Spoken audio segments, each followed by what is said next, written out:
Ուղղակի հանցագործությունն նոր տարվա 15 օրվա համար կտրել ծառ եւ զարդարել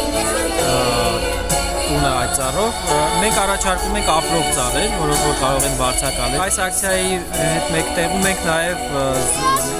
զարդարման տոնը կենտրոնաբանական այգու, որտեղ դպրոցականները կարող են մասնակցել խմբերով մրցույթի եւ զարդարել կենտրոնաբանական այգին զանազան հնարքներով,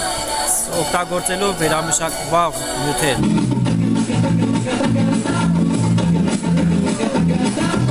Շնորհակալություն մասնակցության համար։ Շնորհավորում ենք։ Մենք պատրաստել ենք թափոններից եւ վերապլաստից։ Սրանք ամբողջը մեր դպրոցի շինարարության ժամանակ մնացել են թափել, վարպետներ ուզում էին գցել, մենք չգցեցինք, թույլ չտվեցինք եւ այսպես սիրունություն պատրաստեցինք։ Հնարավորություն կունենաք, մեկ տարվա անվճար մուտք ունենաք։ Շնորհակալություն բոլորին։